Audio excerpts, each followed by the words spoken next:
Mohon perhatian, tekan tombol subscribe. Terima kasih atas perhatiannya. Jadi kebangkitan kejayaan Islam pasti muncul dari lahirnya pejuang-pejuang Islam, dan lahirnya generasi pejuang Islam yang terbaik pasti lahir dari masjid. Pertanyaannya, masjid seperti apa yang bisa menghasilkan generasi terbaik Islam tersebut? Menurut hemat saya, masjid yang diisi diramekan dengan konsep dan keyakinan bahwa masjid itu bukan fisiknya tetapi ruhnya. Apa yang menjadi esensi spiritual dari kenapa kita perlu ada ke masjid, yaitu untuk berkomunikasi, menghadap, mendapatkan petunjuk dari Allah.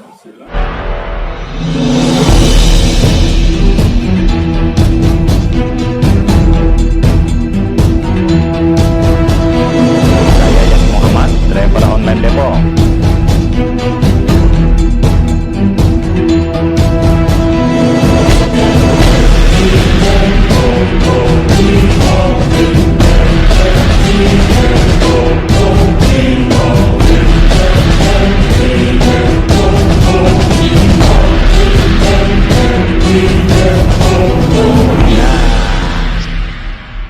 Kita hidup di negara muslim terbesar di dunia ya, tapi fungsi masjidnya kok kayaknya memprihatinkan.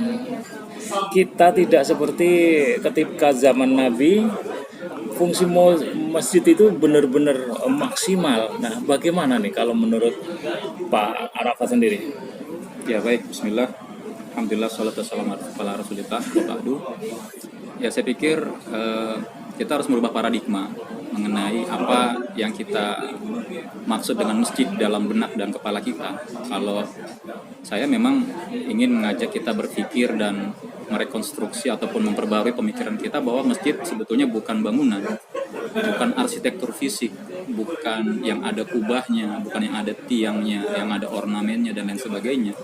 Ya, masjid itu kan tempat untuk bersujud, ya kan, sajadah yasjudu sajidan masjidun. Sehingga yang saya lihat menjadi kesalahkaprahan kita sebagian besar adalah melihat dan mempersepsikan masjid adalah bangunan ruang, sementara masjid adalah dimensi untuk bersujud kepada Allah, dan sujud ini kan suatu ibadah. Nah, saya sebelum membahas tadi pertanyaan Bapak adalah ya kita harus mengembalikan definisi masjid ke esensinya yang paling murni, bahwa dia adalah tempat orang untuk bersujud. Jadi dimanapun bisa menjadi masjid.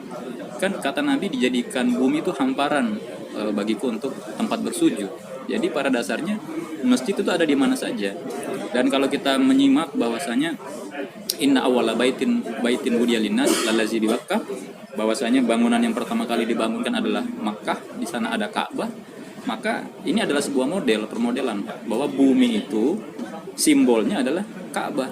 Ka'bah itu adalah masjid. Dengan demikian bumi itu adalah tempat bersujud. Jadi sekali lagi kita harus menganggap dan mematrikan bahwa masjid itu tempat di mana saja tempat orang bersujud, beribadah, menyembah Allah. Nah, kembali ke realitas saat ini. Saya pikir realita atau problematika kita ada beberapa macam. Pertama, umat Islam belum senang, belum gemar, dan tidak banyak rutin ke masjid. Kedua, kadang masjid selesai pada ritual sholat 5 waktu, sholat Jumat, sholat Idul Fitri, dan hari besar lainnya. Ketiga, masjid kering dari program-program yang inovatif, yang memakmurkan jamaahnya, yang memberdayakan masyarakat sekitarnya, dan memberikan layanan-layanan yang dibutuhkan oleh masyarakat luas, baik muslim maupun non-muslim. Kalau kita kembali pada sirah Rasulullah, masjid zaman dulu itu kan masjid yang dibangun mungkin dari pelepah kurma, ya. Masjid yang sangat sederhana, ya. Lantainya bukan lantai marmer ataupun granit, lantainya adalah tanah liat, tanah kering, ya, di mana mungkin orang sujud itu nempel. Tapi itu tidak menyurutkan girah dan semangat generasi terbaik Islam saat itu, generasi sahabat Nabi sebagai as-sabiqun al-awwalun, untuk memperjuangkan Islam. Jadi kebangkitan kejayaan Islam pasti muncul dari lahirnya pejuang-pejuang Islam, dan lahirnya generasi pejuang Islam yang terbaik pasti lahir dari masjid. Pertanyaannya, masjid seperti apa yang bisa menghasilkan generasi terbaik Islam tersebut? Menurut hemat saya, masjid yang diisi diramekan dengan konsep dan keyakinan bahwa masjid itu bukan fisiknya tetapi ruhnya. Apa yang menjadi esensi spiritual dari kenapa kita perlu ada ke masjid, yaitu untuk berkomunikasi, menghadap, mendapatkan petunjuk dari Allah.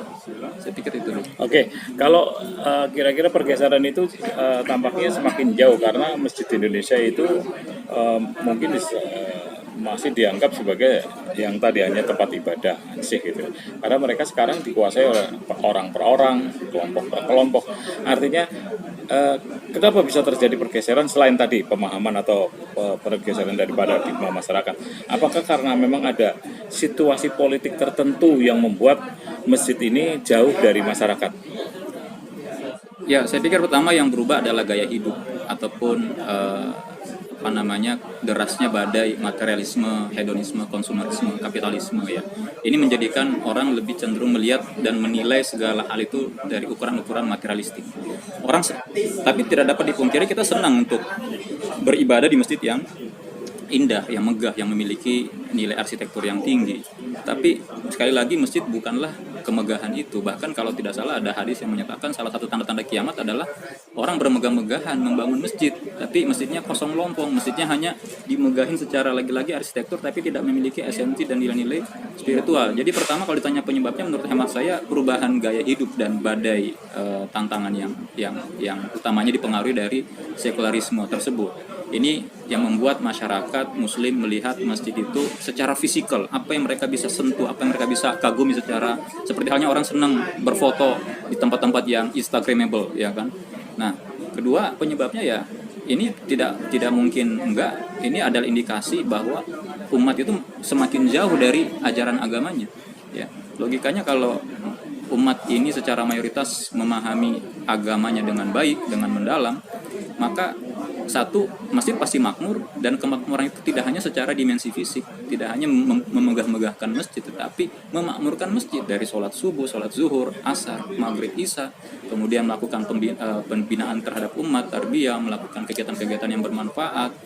Nah, ketiga, ya ini yang cukup saya pikir menjadi tantangan sekaligus peluang, ya masih kurangnya konsolidasi dan bagaimana kita membangun jejaring untuk misalnya ketika ada satu masjid yang membutuhkan pembangunan fisik maupun non fisik, komunitas dan jejaring muslim masjid sekitarnya harusnya ikut membantu karena masjid ini kan bisa menjadi jaring pengaman ya, dan masjid pun bisa menjadi pusat atau sentra komunikasi menyebarkan informasi yang dibutuhkan untuk masyarakat dalam satu lingkungan ya, seperti halnya misalkan yang sederhana bagaimana masjid seperti posyandu menjadi tempat untuk melaksanakan pelayanan kesehatan misalnya. Jadi ya saya pikir jawabannya adalah bagaimana kita meredefinisi pemahaman kita mengenai masjid itu dan merekonstruksi dan mengembangkan apa saja yang sebenarnya bisa kita laksanakan, yang perlu kita lakukan di lingkungan masjid. Oke, sebagai mantan ketua DMI, ketua DMI ya? Ketua Prima, maaf. Ketua Prima DMI, apakah ada agenda untuk mengembalikan fungsi masjid ke zaman baginda Nabi? Ya, ada insya Allah. Jadi saya mungkin baru 1-2 hari ini mendapat semacam inspirasi memang bahwa ada satu kata kunci yang bisa saya share.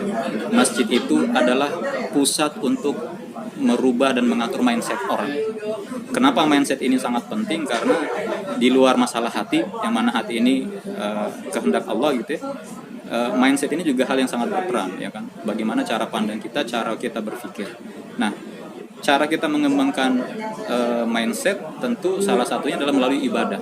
Jadi di sini ada semacam korelasi dan irisan bahwa masjid, sebelum kita berbicara yang megah-megah bahwa peradaban Islam itu ditunjukkan dari peradaban masjid, kita harus mengembalikan atau mengadakan fungsi masjid sebagai pusat pembinaan mentalitas dan mindset umat. Nah, bagaimana caranya? Kita harus meningkatkan literasi umat berbasis masjid. Nah, sehingga secara sederhana saya memiliki sebuah cita-cita ya, apakah nanti dengan komunitas ataupun dengan yayasan insya Allah, bagaimana kita menggerakkan aktivitas literasi dari masjid. Dengan cara apa? Satu masjid, satu perpustakaan. Atau kalau tidak satu perpustakaan, satu masjid, satu maktabah ya, di mana misalkan tidak hanya Al-Qur'an yang ada di situ, tapi kitab-kitab hadis, kitab-kitab untuk orang belajar agama, termasuk juga ilmu-ilmu keduniaan tetapi dalam spirit keagamaan.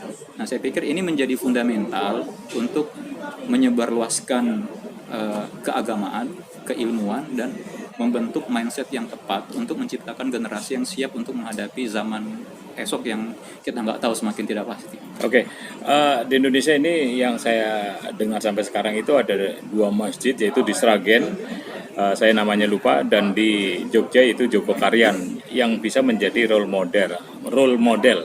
Nah, apakah ini juga menjadi bagian dari Prima Demi? Ya, pada masa saya itu menjadi bagian dari referensi kita. Kita melihat tidak hanya Masjid Jogokarian di Yogyakarta, di Sragen, tapi kita juga sering berinteraksi dengan teman-teman dari yang di Masjid Munzalan, ya, termasuk salah satu ininya dengan Ustadz Rendi Saputra. Ya, saya juga punya kawan baik di sana, sekarang aktif, yang namanya Catur Gunandi. Jadi saya memaknai tren itu seperti ini, Pak. Pertama, ini memang sesuatu yang sudah menjadi sunatullah, ya, bahwasanya kebangkitan dan meningkatnya girah keagamaan umat Islam melalui aktivitas di masjid itu adalah sesuatu yang ini sudah menjadi tren. Nah, pertanyaannya mau dibawa kemana girah yang besar ini? Ya, pertama, ini adalah sebuah khazanah. Jadi kita tidak boleh menyeragamkan apa yang ada di Jogokarian. Mungkin sudah berhasil dalam konteks Yogyakarta misalnya, tetapi bagaimana cara menerapkan ini di daerah yang lain tanpa meninggalkan model yang ada di Jogokarian, tapi tanpa mengabaikan nilai-nilai lokal yang mungkin dibutuhkan di daerah tersebut. Nah, saya pikir ini tantangannya. Kita harus membuat pemetaan masjid, membuat tipologi masjid, membuat taksonomi masjid yang berbeda-beda untuk segmen daerah, latar belakang masyarakat, kompleks di mana masjid itu berada, apakah masjid perkantoran, masjid pemukiman, masjid sekolah, dan seterusnya. Sehingga karena masjid ini kan hanya instrumen untuk mempertemukan hamba Allah dengan Allah, gitu. Nah, apa yang menjadi nilai jual dari Masjid Jogokarian misalnya? Dia kuat dalam sisi pelayanan kepada jamaah. Sandal hilang diganti, ya kan? Ada motor hilang diganti, ada kas dihabiskan untuk ini. Jadi ini sebuah solusi yang tentu satu sisi ya ini juga menjadi tamparan bagi pemerintah. Kenapa hal ini tidak bisa dilaksanakan secara sistemik, secara terorganisir oleh pemerintah untuk meningkatkan pelayanan dan meningkatkan kesejahteraan masyarakat. Tetapi ini juga tidak bisa disalahkan sepenuhnya kepada pemerintah. Kita butuh mendorong, menstimulus lahirnya inisiatif-inisiatif seperti ini untuk menjadi solusi terhadap permasalahan di tengah-tengah masyarakat, di tengah-tengah umat. Nah, sehingga sekali lagi kita perlu menemukan satu model baku untuk membangun masjid seperti apa yang saya senang menyebutnya, ada masjid tradisional, ada masjid masa depan. Nah, kita harus membangun model masjid masa depan. Nah, apa yang saya katakan di muka ini sebagai sebuah tren adalah masih permulaan. Jadi ini akan menjadi tren, kemudian akan lagi banyak masjid-masjid baru, tetapi masjid-masjid baru ini kan perlu di-manage dengan baik, dan banyak sekarang anak-anak muda yang concern kembali ke masjid, memanage masjid, bahkan sekarang istilah kerennya menjadi direktur masjid, menjadi manajer masjid, bukan lagi takmir, menjadi manajer dan direktur masjid. Jadi ini sudah terjadi shifting, pergeseran paradigma bahwa masjid ini meskipun dia adalah rumah Allah, kita harus lakukan secara respect, dan masjid bukan milik siapa-siapa karena itu milik Allah, tetapi mesti dikelola secara lebih profesional. Nah, saya berharap puncak kulminasi dari ini adalah benar-benar kita membangun sebuah ekosistem masjid yang tidak hanya bertumpu pada kemegahan, kemodernan, dan kemajuan fisikalnya, tapi sistemnya, ibaratnya hardware dan software. Nah, dan hardware maupun software terbaik manapun membutuhkan satu lagi faktornya, yang namanya liveware, faktor manusia. Karena manusia itulah yang menjadi jamaah, menjadi takmir, menjadi marbot, menjadi remaja masjid, menjadi dai, menjadi khatib, dan seterusnya. Ada banyak ruang-ruang kosong, lihat Pak, yang dimana ini juga masih membutuhkan ruang untuk mengedukasi, melatih, dan mencetak generasi-generasi yang dibutuhkan untuk mengisi kekosongan ruang tersebut. Oke, terakhir, kira-kira kapan ini dia realisasi atau dieksekusi program ini sehingga masyarakat bisa menikmati yang namanya masjid 24 jam. Masjid 24 jam. Ya, kalau berbicara masjid 24 jam misalnya, saya melihatnya ini adalah fitur, ya, feature, kemampuan ataupun kelebihan. Ya, pertama kita harus mendudukkan apa fungsi utama masjid. Fungsi utamanya adalah tempat beribadah. Kemudian apa yang menjadi fungsi elementer dari masjid? Tidak hanya ibadah mahdhah tapi ibadah ghair mahdhah. Ketiga, apa yang menjadi benefit dari masjid? Tadi ada layanan, ada yang buka 24 jam dan seterusnya. Kalau yang ditanyakan apa yang saya lakukan, kembali yang tadi saya sampaikan, bagaimana ingin membangun perpustakaan berbasis masjid untuk menciptakan generasi-generasi yang memiliki literasi masjid. Enggak, tadi belum dijawab kapan kira-kira. Kapan? Ah. Kapan? Insya Allah sesegera mungkin. Enggak, artinya sudah ada proyek percontohan dan kapan gitu. Kita untuk biar menarik orang. Kira-kira kapan? Tahun depan di Insya Allah daerah- tahun ini. Insya Allah tahun ini. Tahun ini di mana proyek percontohan? Tahun ini insya Allah di Kota Tangerang. Boleh disebutkan? Ya Insya Allah. insya Allah saya akan coba di masjid kompleks saya dulu, di Masjid Nurul Ilmi dan di sekitarnya. Jadi saya belajar dari banyak komunitas dakwah berbasis masjid bahwa memang dan saya pernah berbincang dengan kawan-kawan itu yang mereka butuhkan sebenarnya adalah membangun gerakan dakwah berbasis masjid yang konsisten. Nah, dalam pengertian ada masjid kayak Masjid Munzalan itu gerakannya adalah misalkan masjid makan-makan. Kemudian ada masjid yang basisnya kayak di Bandung yang dibina oleh Ustadz Randy Saputra itu masjid tarbiyah. Ada masjid mahabbah. Jadi ada bermacam-macam model kajian dan gaya ya style. Nah sehingga yang tadi kalau saya ingin mengambil angle masjid yang berbasis literasi. Nah ini tentu membutuhkan konsistensi, membutuhkan modalitas, membutuhkan volunteer komunitas untuk kita bisa melaksanakan ini secara konsisten.